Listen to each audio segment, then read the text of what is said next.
Apéro débrief du Game 1 des finales NBA. Un débrief, un match, un débrief. Ouais. Exactement, comment ça va Alex ? Bah écoute, ça va plutôt pas mal, impeccable. Les finales NBA 2024 sont lancées, on s'installe tranquillou bilou. Et oui, vous connaissez ce classique, nous sommes en finale entre Boston et Dallas. Et donc, dès qu'il y aura un match, il y aura un débrief. Ouais, voilà, simple, efficace.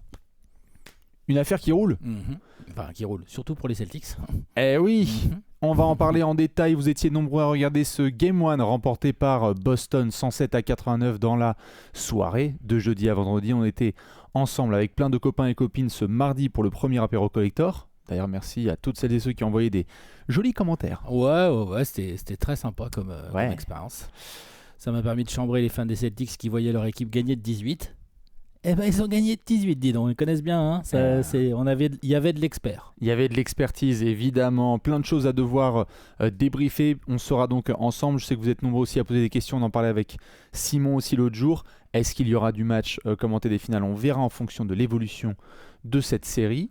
Mais on va rentrer en détail un peu sur ce qui s'est passé parce qu'on avait fait quoi ? Une petite preview, on avait discuté même avec 400 personnes, gentiment, de ce Game 1. Et on se demandait, après autant de break, ce que ça allait donner. Alors, on va revenir sur plein de détails, mais juste pour donner les infos principales. Victoire 107-89, avec donc plein de choses à devoir rediscuter sur l'attaque de Dallas, le petit comeback qu'ils ont tenté en revenant jusqu'à 8 points notamment. Ça, on en reparlera, je lancerai Alex là-dessus. Et puis les très bons matchs notamment de Kristaps Porzingis de retour, Jaylen Brown aussi évidemment, plein de choses. Alex, je te lance justement là-dessus. On va parler de pas mal de points. La première chose que tu as envie de mentionner sur ce Game 1, c'est quoi, puisque tu l'as vu comme pas mal de gens ? Bah c'est... Tu vois, quand on a fait les Factor X du Game 1, là, l'autre jour à l'Arlequin, moi j'ai parlé de Porzingis, de son état de forme, de ce qu'il pouvait apporter et tout. Il a été plus qu'un Factor X, son entrée et le tournant. Ouais, tout à fait. C'est-à-dire que quand il rentre, au bout de 5 minutes de jeu à peu près, il était 6e homme, il n'était pas titulaire. Horford était titulaire. Il rentre et son entrée dans ce premier quart est le début d'un énorme run des Celtics dans lequel Porzingis est impliqué des deux côtés du terrain. Ouais, tout à fait. Bon, déjà, il y a Détroit qui rentre. Il met... Il rentre 11 points, 3 rebonds et 3 contre dans le premier quart. Dans le premier quart, et les 3 contre, c'est des contres de fous furieux, dont un là en transition sur Josh Green qui croit qu'il va aller au dunk. Il y va bien franco, mais block by KP. Kristaps il fait non. Donc vraiment Kristaps Porzingis, le détonateur de la bombe Celtics. Gros run. Pas que lui, évidemment, mais il est vraiment le tournant, le protection de cercle, scoring, deux secteurs dans lesquels on l'attendait, et il a répondu présent. Et à partir de là, toute la stratégie, toute la tactique des Celtics roulait, tout glissait. Et parce qu'au moment où il rentre, le match est encore serré.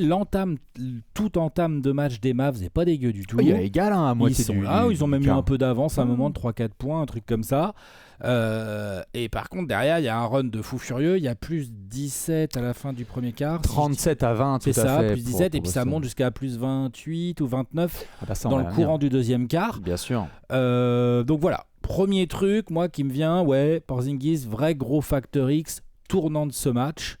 Le deuxième tournant, si j'ose dire ainsi, comme ça après on verra, tu me diras comment tu veux regarder tout ça de plus près, mais le deuxième gros tournant, il est mental en termes de confiance, c'est-à-dire que cet énorme écart, les Mavs vont le réduire jusqu'à 8 points, avec un Doncic qui se réveille, Luka le gros 3 et tout machin.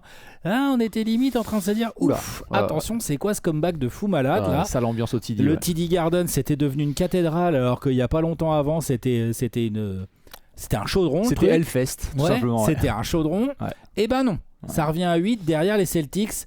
Vas-y que ça ressort le marteau et ça tamponne le truc, ça remet 12-0 derrière, 14-0, voilà, c'est ça, pour remettre un écart qui pour le coup s'est avéré définitif. Donc voilà, l'entrée de Porzingis et la grosse réponse des Celtics au comeback des Mavs. Ce sont tout à fait les deux éléments les plus importants de ce match, comme Alex, tu le soulignes bien. Alors, pour les copains et copines qui n'ont peut-être pas encore revu le match, ou en tout cas vu le replay, c'était la grosse info avant même qu'il y ait l'entre-deux. Alex, on savait que Porzingis allait revenir. C'était un premier gros entraînement ce week-end et confirmation par Mazzulla qu'il allait jouer.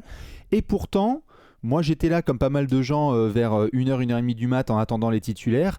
Et la news tombe, Al Horford et le pivot titulaire. Moi j'avoue que je me disais, attends, Porzingis va rentrer en tant que starter comme il a été plusieurs fois dans cette saison. Il a été qu'une seule fois remplaçant dans sa carrière. Ils n'ont pas voulu déséquilibrer le 5 qui leur a si bien, si bien porté chance, c'est pas le mot du tout, mais qui a si bien fonctionné. Ça a très bien marché. Surtout le mois de mai en fait, parce que Porzingis il est plus là depuis fin avril.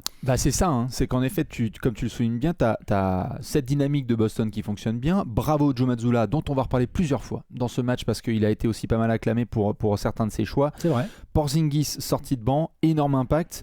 On voit tout de suite, pour refaire la chronologie en effet sur ce début de match, tu le disais, Dallas et Boston sont à jeu égal. On voit d'ailleurs, et malheureusement ça ne sera pas confirmé sur la suite de la rencontre, que Kyrie trouve un peu son rythme, rentre des shoots à mi-distance, on se dit tiens, pénétration de Luka Doncic, on commence à voir 2-3 choses. On voit même PJ Washington à un moment qui place un petit drive avec un Thomas et bien tout. Bien sûr, non mais l'entame est assez bonne. On comprend un peu la stratégie des Celtics qui est en fait d'avoir Jrue Holiday en premier rideau, très physique sur l'homme, sur Kyrie Irving, Jaylen Brown dans le même rôle sur Luka Doncic, et de obliger, en tenant en one-on-one, donc ce qui est pas donné, mais en tenant le plus possible en 1 contre 1 ces joueurs-là, en provoquant les aides, mais vraiment dernière minute, obliger les role-players des Mavs à faire des plays, à prendre leurs responsabilités. Donc sur le début de match, effectivement, mais dès que Boston a commencé à sortir le rouleau compresseur, là Dallas s'est retrouvé coincé avec des role-players dont c'est pas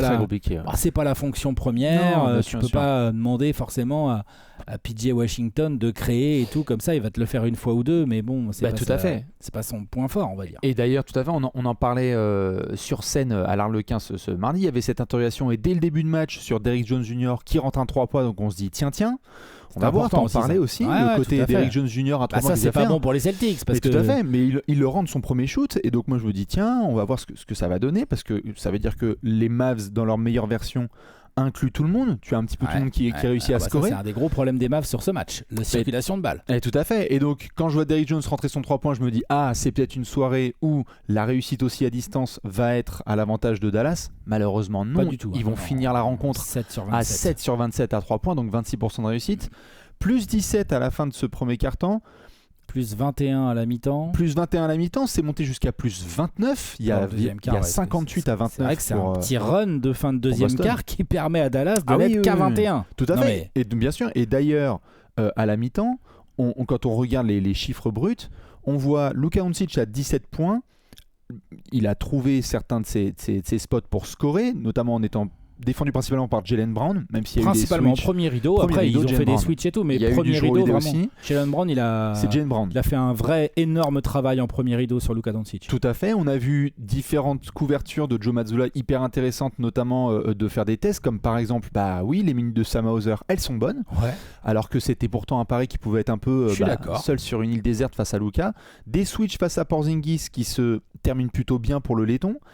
Tu arrives à plus 30, tu as cette fin comme tu le disais là, et pour autant en deuxième mi-temps, là moi je me dis, il y a plein de scénarios possibles, je sais pas ce que tu en as pensé, mais Tatum n'était pas très bon sur la première période, on voyait Jaylen Brown qui commençait à monter en température, mais tu sentais quand même qu'il y avait la possibilité de réaliser un début de comeback, et on en parlait avec certains hier dans la nuit, c'était, il y a moins 21, si tu reviens à moins 10, tu peux poser un doute dans la tête de Boston. Des doutes, et puis on sait qu'avec le talent d'un Kyrie ou d'un Luka, quand tu te rapproches comme ça, après en quelques tirs, tu es vraiment dans le short de ton adversaire. Mais c'est vrai que c'est important ce que tu notes. Tatum fait un match défensif de très très bon niveau. Par contre, son match offensif, les tirs rentrent pas trop. Hein. Ouais. Il est plutôt bien défendu. Hein, Et des pour ballons le coup, on et peut beaucoup de aussi ballons trouver. perdus, hein. Il y a du ballon perdu Oh. et il y a du shoot bien contesté, peut-être certains qu'il n'aurait pas dû prendre, mais en fait, au final, au tir, il est. Attends, tu le mets là, 6 sur 16. Hein. Tu vois, c'est pas. Il y a 6 pertes de balles, 6 sur 16 au tir, et les Celtics gagnent de 18 le match. Hein, donc, c'est vrai que Tatum, ça a été un des gros sujets, notamment hier soir, parce qu'à la fois, il y a des choses hyper intéressantes en termes de sa façon d'attirer beaucoup de défenseurs et de faire des kick-outs. Oui. C'est-à-dire qu'il y a 5 passes décisives, mais il y a aussi beaucoup de hockey assist, c'est-à-dire que c'est lui qui fait le premier décalage. Qui fait le premier décalage, et après, il y a une extra passe. Et après, il y a une extra passe, donc là-dessus, il a été très bon et pertinent. Mais c'est vrai que Tatum n'est pas forcément là. Faisons un focus sur ce moins 8 là. L'entame de début de deuxième mi-temps de Boston n'est pas bonne dans l'énergie. Et celle de Dallas est bonne. Et celle de Dallas, tout à fait. Il y a de l'agressivité, il y a des paniers qui tombent dedans un peu. Kyrie, même s'il est ouvert à 3 points, il n'en rentre pas un seul. Il commence à avoir quelques petits shoots. Luka s'y met aussi. C'est ce 3 points de Luka qui permet à Dallas de revenir à moins 8 qui va vraiment être le point culminant de cette rencontre où là tout était jouable. Il pouvait y avoir Dallas qui continue son comeback et recolle. Alors à ce moment-là, la tension est terrible pour les Celtics. Si on focus un peu sur ce moment-là, il y a eu plein de choses qui ont été mentionnées, notamment des marchés sifflés pour les Mavs, des fautes aussi où c'était compliqué. Oui, Ce que tu retiens, c'est on peut surtout critiquer l'arbitrage. Moi, ce que je retiens, c'est vrai qu'il y a des décisions qui sont très contestables. Ce que je retiens surtout, c'est à moins 8 là. Donc on a Dallas qui avait bien resserré la défense, plus Luka Doncic qui commence à trouver du rythme en attaque, plus quelques autres joueurs comme ça qui mettent des petits paniers qui vont bien, parce que c'est pas Luka Doncic qui met non plus tous les points de ce comeback. Non. Donc ça va un tout petit peu mieux côté Dallas, même si le mouvement de balle n'est toujours pas là, et Boston va s'appuyer là-dessus. C'est-à-dire que Boston va pas commencer à forcer des trucs. Boston va se rediscipliner en défense, remettre de la dureté, remettre les bonnes couvertures.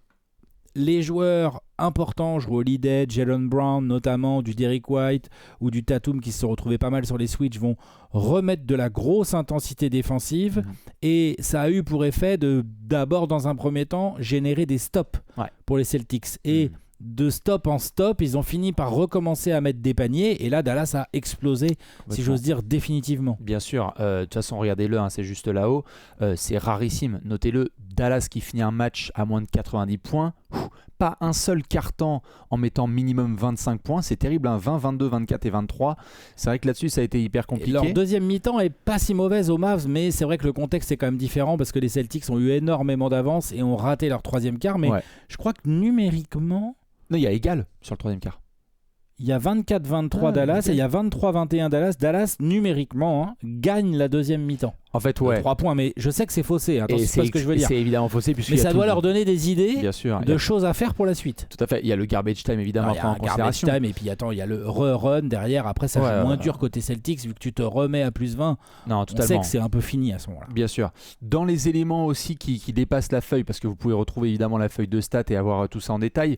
Alex, un des mensonges, notamment, moi, que j'ai envie de pointer du doigt de la feuille de stats, c'est 47-43 pour Boston au rebond sur la rencontre, ressenti 70-12. Oui. Je veux dire, je vois ce que tu veux dire. Boston a quand même apporté une intensité et un gros travail collectif, je trouve, au rebond. Au début de match en rebond offensif, puis sur l'ensemble de la rencontre au rebond défensif, on a vu KP se battre beaucoup, Derrick White créer des secondes chances aussi. Mais le rebond reste quand même l'un des secteurs, à mon sens, où Dallas a le mieux fait le taf finalement. Je veux dire dans le sens où, par exemple, en termes de rebond offensif, ils en ont eu aussi Dallas, des rebonds offensifs. Ils ont essayé bien sûr, ils en ont pris 10. Ils en ont 10, 10 contre 10 quoi, en fait, c'est du 10-10 en rebond offensif. Ouais. Je veux dire, sur la deuxième période, c'était un peu mieux. Ils avaient en tête ce genre de choses. Non, le vrai truc, c'est le mouvement de balle. Alors c'est marrant que tu en parles parce que le mouvement de balle. Pour le coup, non seulement la feuille de stats ne ment pas, puis le ressenti il est encore pire. Voilà, c'est une catastrophe. Non, tout à fait. Quand je dis la feuille de stats, je dis par exemple le nombre de passes décisives, par exemple. Dallas termine la rencontre avec 9 passes décisives. Luka Doncic, pour une rare fois dans sa carrière, termine la rencontre avec une seule passe décisive. Alors, il y en a plein qui se disent quoi, mais attends, c'est une critique contre Luka. Non, c'est une critique globale. C'est qu'à la fois Luka a été... Ça peut être une critique contre Luka, mais pas que contre lui. Exactement, j'y viens. C'est que sur le sujet Luka Doncic, moi ce que j'ai adoré de la part de Boston, c'est que ils l'ont mis dans une situation qui lui est collectivement inconfortable. C'est on va accepter que Luka puisse scorer Du 1 contre 1. points, du 1 contre 1, beaucoup. Mais on ne va pas se laisser évidemment déborder par les autres garçons, et donc du coup Boston va rester extrêmement discipliné. Moi j'ai été défensivement mais vraiment épaté par la couverture de Boston et de Joe Mazzulla. C'est vraiment, lorsqu'il y a Peyton Pritchard qui se retrouve switché sur Luka Doncic, tout de suite Derrick White qui vient aider et doubler pour faire perdre un ballon. Dès qu'il y a Luka qui se retrouve en isolation face à du Jaylen Brown, ne pas sauter sur les feintes. J'ai l'impression que quasiment, enfin il y en a eu 2 ou 3, mais très très peu de joueurs de Boston à sauter sur les feintes. Très concentré, très discipliné, et surtout pas d'aide intempestive. Oui. En gros, il y en a pas, il y a eu des prises à 2, mais il n'y en a pas eu non plus énormément. Non. Et quand il y en a eu, elles ont été parfaitement bien timées.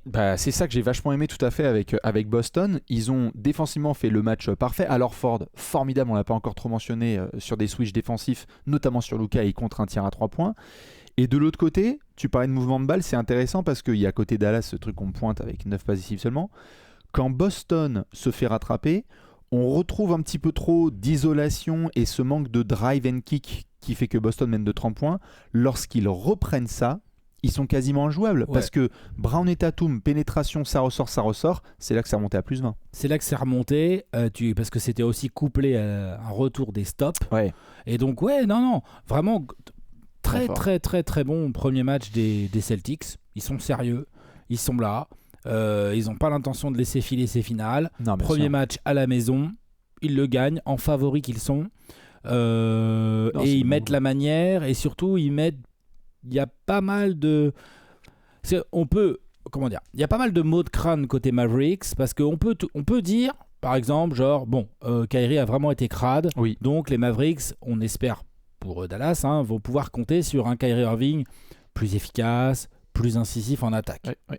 On espère, si c'est pas le cas, de toute façon ça va être chaud. Si Kyrie Irving shoot à 25%, ou je sais pas combien il est, mais un truc comme ça pendant toute la série. 6 sur 18, c'est 33, 6 sur 19. Et surtout 0 sur 5 à 3 points, il a été ouvert parfois, ça aurait pu totalement déséquilibrer le momentum. 2 passes d'ess, il y a moins de passes d'ess que de pertes de balles, il n'y a pas de lancer provoqué, donc là on a vraiment eu un tout petit Kyrie Irving. Tu peux te dire, Kyrie Irving quand même et tout, mais on a dit tout à l'heure, Tatum n'a pas été non plus génial au scoring. Les Celtics aussi ont de la marge. Ça peut tout à fait s'équilibrer. Et le mot de tête, à mon avis, côté Mavs, va plus venir d'un truc un peu global, c'est que la défense des Celtics a l'air déterminée à les mettre devant un dilemme. Allez-y les gars, avec votre attaque un peu statique, en fait on va pas rentrer dans votre jeu. On va pas vous laisser vraiment les opportunités de mouvement de balle, et vous allez devoir nous battre, nos gros défenseurs, parce que c'est des très gros défenseurs, Jaylen Brown, Derrick White, Jrue Holiday, même Tatum, faut se le fader en 1 contre 1. C'est un joueur très sérieux. Et la discipline des grands. La protection de cercle de Porzingis et tout. Allez-y. Essayez de trouver des brèches, essayez de faire bouger la balle. Les Mavericks n'ont pas réussi à bien faire bouger la balle face à cette défense des Celtics. Ils sont...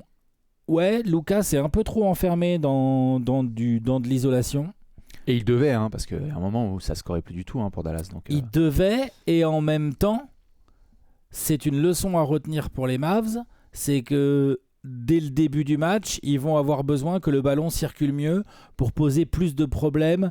Genre, il y a eu plusieurs actions où Luka fait des petites différences, mais lui, il la lâche un petit peu trop tard. L'extra passe, elle est tout petit peu pas assez timée. PJ Washington, quand il tire, il y a Tatum sur lui. Donc tout de suite, c'est plus compliqué. Alors que s'il y avait eu les petits dixièmes de seconde de plus, il aurait eu... Et c'est là que Dallas va devoir s'améliorer, parce que 9 passes décisives, c'est bien évidemment pas assez. Mais surtout, c'est... trop statique. Tout à fait. Il y a pour autant, je veux bien l'avis des fans des Mavs là, sur ce que vient de dire Alex et sur ce que j'ai ajouté là, c'est que pour autant, combien de fois moi hier soir en live j'ai pensé notamment aux fans de Dallas, parce qu'il y a eu des vrais shoots ouverts. Lorsque tu te retrouves dans le troisième quart-temps et que Kyrie Irving se retrouve seul à 3 points, je me disais, s'il rentre celui-là, ça va faire vraiment mal. Et donc, quelque part, certaines des actions créées permettaient ces shoots ouverts. Non, mais je dis pas qu'il n'y a pas eu un seul shoot ouvert, mais bien sûr. D'ailleurs, il aurait fallu les mettre, et c'est dans ce sens-là que je dis qu'il y a des motifs d'espoir pour les Mavs, parce qu'un gars comme Kyrie ouvert, 0 sur 5 à 3 points. Les Celtics le savent, il y a un moment donné où ça va tomber dedans. Donc on le sait, on l'a vu même hier dans un match quand même très dominé par les Celtics.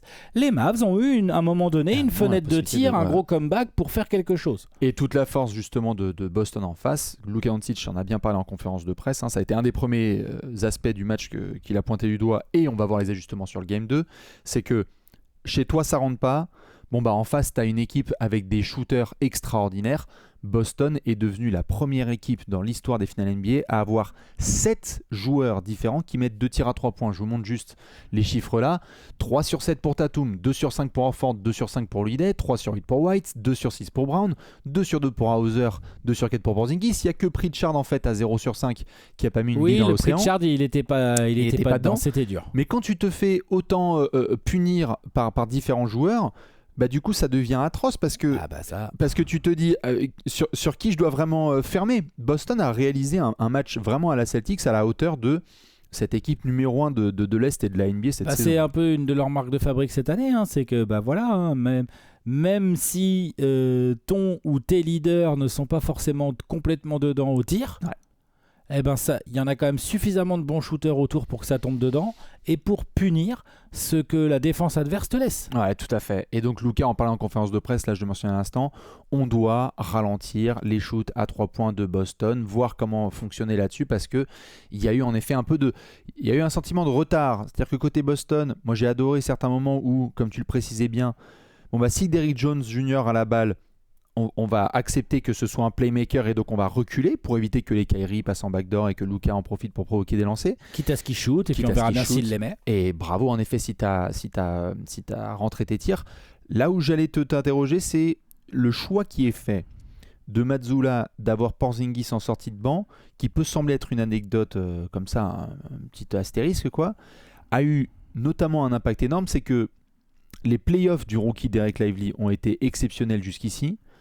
Hyper compliqué pour lui évidemment, la plateforme, finale NBA, plusieurs fautes, certaines contestables évidemment, mais là tu as senti que une potentielle réponse de Boston à cette intensité du duo Gafford-Lively, c'est que si tu as Porzingis en sortie de banc, la match-up Porzingis-Lively, elle va pas être en faveur de Dallas. Non, mais je pense pas que la match-up Gafford-Lively Porzingis serait non plus en faveur de Dallas s'il était titulaire. Non mais peut-être que Horford-Lively irait du coup à l'avantage de Dallas. C'est un choix très intéressant de Mazzulla et qui a été extrêmement payant. Ce que j'ai trouvé aussi, et ça c'est, on va dire, ça va au-delà des aspects tactiques, Porzingis quand il rentre en jeu, c'est un joueur, quand il avait fait des playoffs notamment ratés avec les Mavs par exemple, où il s'était fait sortir par les Clippers, on avait beaucoup critiqué Porzingis et tout. Là, tu sens qu'il y a quelque chose de différent en lui. Il rentre en jeu, il est déterminé à faire mal. La façon dont il revient pour contrer le dunk de Josh Green, la façon dont il protège son cercle, même quand ça donne pas un contre dans les stats, ça donne un tir raté, un drive raté d'un joueur des Mavs. On peut dire qu'il est à 100% là. Je pense, exactement. Non seulement il est à 100% physiquement, mais mentalement il est à 1000%. Et donc le coach lui a dit tu vas rentrer en 6e homme, tu vas me défoncer tout ça. Il est rentré, il a défoncé tout ça. Et donc ça va être très intéressant de voir quels sont les ajustements que les Mavs peuvent faire là, peuvent tenter. Pour se dire on peut pas se permettre de se refaire fumer de 18 points comme ça au match 2. Il faut absolument qu'on soit beaucoup plus près dans le match, parce qu'on a vu quand même un truc auquel ils peuvent s'accrocher, notamment reprise après la sortie des vestiaires, donc reprise de deuxième mi-temps. Dallas, même face à une excellente défense comme celle des Celtics, peut avoir des passages, des bonnes séquences de plusieurs minutes où il y a 2-3 tirs de role-player qui rentrent, il y a Doncic qui est inspiré, qui va chercher ce qu'il faut au moment où il faut, tu vois. Les bons tirs, qui prend le rebond, qui monte la balle, qui met son petit step back à 3 points et tout. Donc, comment Dallas peut proposer des ajustements pour faire en sorte d'arriver à la moitié du 4e quart et d'être soit devant, soit juste derrière, mais en gros, de rentrer dans un money time serré et de au moins avoir l'occasion de faire un peu trembler les Celtics et donc de les obliger à dire là Tatum, si tu les mets pas, ceux-là par contre nous on va peut-être essayer de sanctionner derrière, mais c'est pas si simple Qu'est-ce qui... Voilà, tu me dis, est-ce que par exemple Kidd doit modifier quelque chose dans ses rotations de joueurs? Est-ce que c'est juste de dire Kyrie, il faut absolument qu'il rentre ses tirs ou qu'il soit plus agressif, ou Moi, je trouve que... Est-ce que tu changes les match-ups défensifs? Est-ce que tu demandes je sais pas, tu vois, est-ce que tu... Pas forcément. Moi, j'ai l'impression, pour répondre à ta question, que sur l'approche, le même match en mieux. En fait, sur l'approche, je trouve que là où Dallas était très bon en entame, c'est qu'ils sont allés imposer leur taille. C'est quand même des joueurs assez grands au global. Après, on peut dire qu'il y en a aussi des grands côté Boston, mais ils ont cette espèce d'intensité physique, les Mavs, proche de l'arceau. Et en fait, au début du match, tu parles de PJ Washington qui va à l'arceau. On a vu aussi Luka rentrer des trick shots. On a vu aussi Kyrie essayer de rentrer des petits shoots proches au moins de la raquette. Du mid-range, un peu en semi-drive, j'appelle ça. Je trouve que déjà ça, et on l'a vu sur la série contre Minnesota, Dallas doit d'abord travailler in pour ensuite punir out. Je ne pense pas que c'est quelque chose qui va d'abord commencer à 3 points pour ensuite aller pénétrer. Là où le beurre était à chercher côté Dallas, c'est dans cette raquette. Il n'y a pas eu la moindre connexion entre un Luka et un Kyrie, plus un Gafford ou un Lively, qui a souvent été un cauchemar pour les défenses adverses. Ouais, ils ont bien défendu les lobes. Ils ont très bien défendu. Ils n'ont pas laissé l'opportunité d'en faire. Et exactement, ils n'ont pas laissé la moindre opportunité d'avoir un gars qui coupe. Donc déjà la première chose, c'est Dallas doit aller chercher ses points faciles dans la raquette. Provoquer plus de fautes, ça a été une balade la première mi-temps pour Boston au niveau défensif. C'est vrai.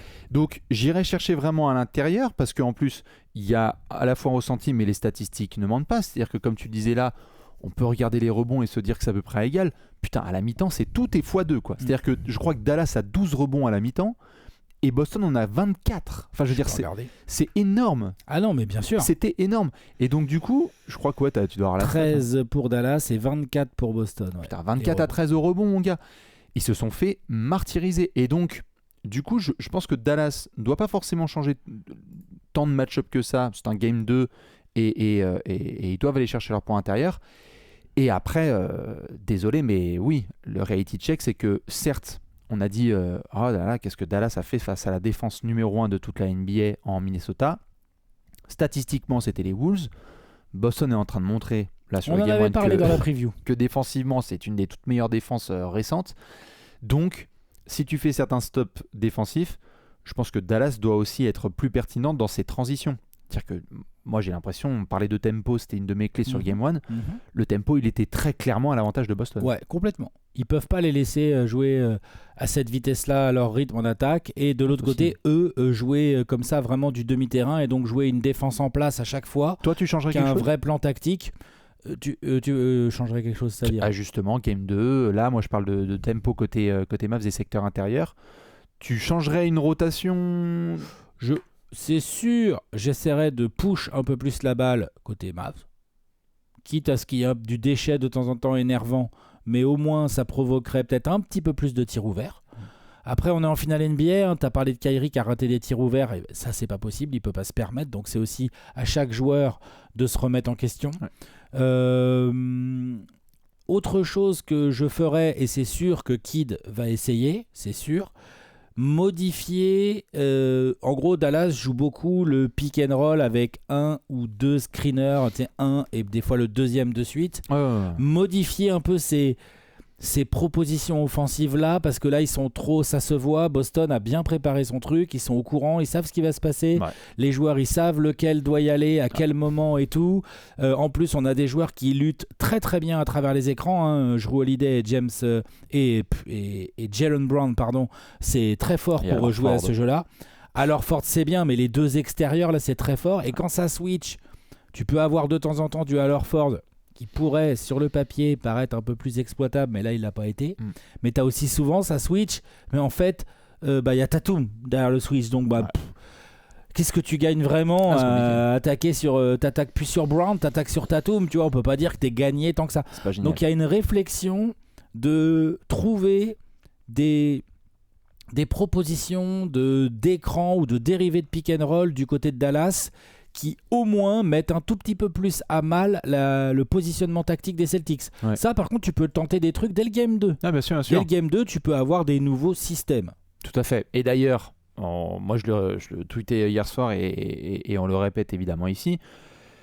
Série Clippers Premier match pas beau des Mavs, avant de très bien se récupérer au Game 2. Série Thunder, pas beau, premier match à Non, OKC. bah, bien sûr, ils sont capables. Avant de se reprendre, donc attention. Moi je vois évidemment il y en a à la hâte et c'est normal parce que là toutes les jauges sont à 8000. Il y en a qui disent ça y est c'est bon, c'est un sweep, c'est machin truc. On va attendre de voir les premiers ajustements dans cette série. Bien sûr, on va attendre de voir les premiers ajustements. On va attendre évidemment Boston, eux, ils vont vouloir confirmer ça dès le Game 2 pour aller à Dallas à 2-0. Les Mavs, ils sont venus à Boston pour en gagner un des deux. Ils ont perdu le premier, mais c'est sûr qu'à peine arrivés dans le vestiaire, les gars se sont dit « Oh, tranquille les gars, on a pris une branlée, on a pris une fessée. Qu'est-ce qu'on peut faire ? Kyrie a dû faire un amende honorable, j'en doute pas un instant. Tu vois, Luka, il sait très bien qu'il a fait qu'une seule passe décisive sur un match. Non, ils sont pas contents. Là. Et que s'il fait qu'une seule passe décisive de moyenne sur la série, ça va être compliqué. Enfin, tu vois, je te confirme. Ce que je veux dire par là, c'est que les constats sont faciles à dresser. Ouais. Après, quel genre de solution tu vas proposer pour améliorer les choses ? Là, c'est à Jason Kidd et à ses leaders de réfléchir et dès le début du Game 2, de montrer aux Celtics, ok, ça va plus être possible. Et puis en attaque, on va vous faire ci et ça. Et peut-être aussi, dès le Game 2, je sais pas, mais peut-être Kidd, comme on sait qu'il aime bien tenter des trucs parfois, Kidd, il est capable aussi, dès le Game 2, de genre très très vite garder Gafford plus longtemps sur le terrain pour faire rentrer Lively beaucoup plus tard, et donc du coup de Mazzulla dit merde, ok, ça m'arrange pas trop, tu vois, genre essayer un peu comme ça de foutre le bazar dans les rotations ou de jouer beaucoup plus small. Peut-être aussi. Alors comment ? Parce qu'en face, c'est bien joué small. Voilà, je dis pas que ça va les déranger à fond, mais ça peut peut-être obliger. Là, Porzingis par exemple, ils ont très bien géré ça défensivement, Boston. C'est-à-dire sur les quelques switches où il s'est retrouvé un peu loin du cercle, Porzingis s'est plutôt bien débrouillé. T'as pas envie que ça arrive non plus quand même trop souvent. Pas faire toute une série en switch. Pas trop souvent. On le préfère quand il débarque en aide et qu'il vient protéger son cercle et foutre des gros comptes ou des gros contests. Bon ça, t'as peut-être des moyens de réfléchir côté Dallas pour faire en sorte, Porzingis, désolé mon poteau, mais en fait t'es quand même un peu obligé d'être dans le corner là. Parce que sinon, il y a un mec qui va shooter tout seul. Je sais pas, moi. Exactement. Je sais pas, Tim Hardaway Jr., on peut pas dire que son entrée était phénoménale. Non, c'est Hardy qui avait l'air Jaden pas Hardy, du tout, bien. Qui avait pas l'air du tout. Non. Jaden Hardy, bien. Hardy, ça va. Après, il y a eu quelques buckets évidemment qui ont été mis dans le garbage time, mais il a pas peur évidemment de ce genre de plateforme. Il a du talent et il peut être agressif au lancer. Je checkais là pendant que tu parlais évidemment à l'instant. 5 lancers au total quand on combine Kyrie et Luka sur le Game 1. C'est pas possible. C'est juste pas possible. Après, on parle pas de 24 en duo. Ils ont fait des matchs dans les séries précédentes. Luka peut en obtenir beaucoup plus. Oui. Et Kyrie, il peut pas avoir 0 lancé. Et en fait, tu peux pas avoir les deux en même temps. C'est-à-dire qu'il y a eu des matchs sur ces playoffs où Luka n'avait pas trop de lancers, face à des grosses défenses comme celle des Wolves ou du Thunder aussi, où il était à 2-3 lancers provoqués. Mais pendant ce temps-là, Kyrie aussi allait chercher les siens et d'autres garçons. J'allais pour finir t'interroger sur Tatum. Il a exprimé en conférence de presse le fait qu'il était un peu stressé par l'enjeu, les finales, ça lui a fait quelque chose. Et là, on parlait un petit peu de sa rencontre. Pour avoir un meilleur Tatum, là, sur le Game 2, qui a été vachement bien entouré, et on en revient souvent au sujet Jason Tatum, mais pour que Boston confirme ce Game 1, tu fais quoi de différent ? Qu'est-ce que tu dis à Tatum en rapport avec ce qui s'est passé sur le Game 1 ? Reste toi-même, ça va rentrer ? Oui. Ouais, Qu'est-ce que tu veux lui dire ? J'entends. Tu vois. Il fait pas des playoffs incroyables au tir de toute façon depuis le début, Jason Tatum. Depuis le début. Ouais. Mais oui, il le sait lui-même. Et dans le playmaking, c'est bien. C'est bien. Un peu trop de perte de balles quand même. Trop, oui, comme je dis. Un peu trop de perte de balles quand même. Mais puis il y en a qui sont pas qu'est-ce que tu veux lui dire ? Tu vas pas lui tomber dessus après un match que tu as gagné en plus. Non. Donc, comme tu as gagné, c'est là que tu peux peut-être aller travailler des trucs, lui dire attention à la balle, tu as vu comment ils te défendent, tu as vu, ils t'envoient du Derrick Jones ou du PJ Washington, les types sont agressifs, ils ont bien compris. Ils ont bien orienté Tatum. Tatum, il n'avait pas pu trouver forcément les petits spots qu'il aime bien et tout. Il l'avait bien en tête, les Mavs. Ils l'ont plutôt bien défendu. On peut aussi citer 2-3 trucs que les Mavs ont bien fait dans ce match. Bien sûr. Ils ont bien défendu Jason Tatum, moi je trouve. Non, tu vois, par exemple. Clean, bien sûr. Donc, à lui de revenir avec d'autres intentions au Game 2 Et si c'est le cas, effectivement, ça peut devenir facile pour Boston. Ça peut Parce que devenir t'imagines, hyper c'est du gros compliqué, Tatum. Non, c'est clair. Dernier aspect, moi, que je souhaitais mentionner et à surveiller, j'ai vachement apprécié, notamment dans l'approche, la façon dont Boston a aussi voulu faire travailler Luka défensivement. Ouais. Ils ont beaucoup voulu l'agresser dès le début du match, notamment sur du Jaylen Brown qui, au lieu de settle un peu et de pull-up sur des Non, tirs à il allait distance, chercher. ils sont allés chercher un petit peu. Et Luka, forcément, vu la charge offensive, c'est un aspect, je pense, à surveiller. Ils sont allés chercher Kyrie aussi. Ouais. Ils ont fait sortir les intérieurs. Gafford et Lively ont passé beaucoup de temps dans le périmètre à être sur des shooters. Non, mais c'est sûr que Boston avait très très bien préparé ce Game 1 et l'a emporté assez facilement. D'ailleurs, c'est la toute première action du match. Al Horford qui se retrouve dans un corner, qui pump fake et qui dunk. Qui pump fake et qui dunk. Peut-être qu'il faudra forcer Al Horford à rentrer ses shoots et ne pas ouvrir l'accès à la raquette. Peut-être faut pas trop jeter, t'as raison, tout à fait. Et que si ça rentre, bravo Boston, et si ça rentre pas, ils ont montré quelques fébrilités. Juste pour finir, évidemment, parce que ça peut être un peu le débat, mais c'est juste pour la couronne finale. Joueur de ce Game 1, Porzingis ou Jaylen Brown? C'est une bonne question. Je vais quand même mettre plus Jaylen Brown. Porzingis, Factor X, mais l'homme du match pour moi c'est Jaylen Brown quand même. Il a claqué une mission défensive sérieuse. 22 points, 6 rebonds, 2 passes, 3 interceptions et 3 contres. Il y a eu du contre sur Kyrie et sur Derrick Jones, notamment à l'instant, assez énorme. Et puis il y a quand même une présence offensive, il y a de la réflexion, il a été très propre à part au lancer. Ouais. C'est ça, hein, oui. 6 sur 11 au lancer, tu vois, c'est bien ça. Mais la presse tout-terrain sur Luka, interception et dunk. Ouais, non. Jaylen Brown, homme du match. Porzingis, tournant du match. Nous sommes alignés là-dessus. Dites-nous vous ce que vous pensez, évidemment, de ce Game 1. Est-ce que c'est un avant-goût de la totale domination de Boston sur ces séries, ou est-ce que, justement, le petit run dont tu as parlé de Dallas peut nous permettre de croire, justement, à un gros Game 2? Ce sera dans la nuit de dimanche à lundi, si je dis pas de bêtises. Donc il y aura très probablement un débrief lundi. Exactement. Et Alex, évidemment, je suis obligé de te poser la question. On retourne à Dallas à 1 partout ou à 0-2? Bonne question, ça. T'as vu, hein? Ouais, c'est une bonne question. Exceptionnellement, j'ai l'impression que ça peut être du 0-2. Enfin, du 2-0. Enfin, vous m'avez compris. Ouais, j'ai cette impression. Après, Dallas m'a surpris tellement de fois dans ses playoffs. Mais je sais pas. Après, est-ce que comme ça, de l'espace d'un match, Kidd va trouver tous les bons ajustements? Parce qu'en fait, il y en a quand même plusieurs. T'as vu, on en a énuméré. Il y a plusieurs options. Dallas peut aller chercher ce Game 2. Oui. Ça se trouve, ça va être un Kyrie Game de fou furieux. Et tout Holiday, White qui sont, ils vont prendre la sauce. Jouera pas comme KD 2013. Voilà.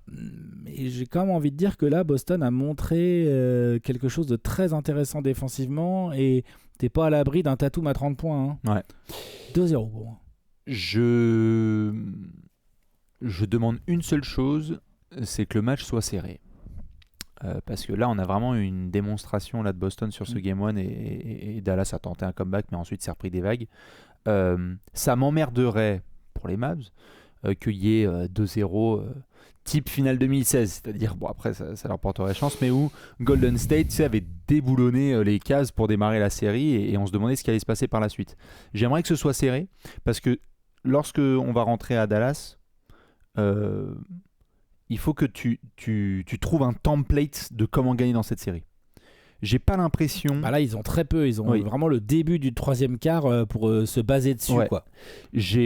J'espère que j'aurai tort dans cette série, mais j'ai l'impression, tu me dis, que Boston peut mettre débranlé à Dallas, mais je pense que Dallas a plus de chances de remporter cette série dans des matchs serrés. Tu veux dire que quand il y a un match serré, tu dis que Dallas a plus de chances presque de gagner le match? Ouais, tout à fait. Et au-delà de ça, je pense que Dallas a moins la capacité de te mettre des plus 20. Ok, je comprends. D'accord ou pas trop d'accord? C'est ce que... En tout cas, le plan de Boston est clair, tactiquement, et très efficace. Et ils ont bien appuyé là où Dallas n'avait pas envie que ça appuie.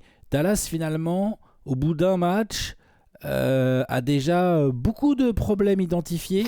qui font qu'effectivement, tu as raison, ils vont peut-être réussir à en régler quelques-uns pour rentrer dans des matchs serrés, mais c'est vrai qu'on les voit pas forcément retourner la tendance. Maintenant, tu sais, des finales NBA où genre il y a une fessée suivie d'une fessée dans l'autre sens et ainsi de suite. Salut 2014. Non, 2013. Non, c'est 2013. 2013, il y a de tout. C'est 2013 où ils se répondent là. Oh là là. Danny Spurs, Green, tout ça là. C'est n'importe quoi. Ouais. Je me rappelle pas des bons souvenirs. Non, évidemment, on vous attend dans les commentaires. On fait des bisous. Rendez-vous ce dimanche pour le Game 2. Évidemment, on vous fait des bisous. Très bonne fin de semaine à toutes et à tous. Ciao. Ciao.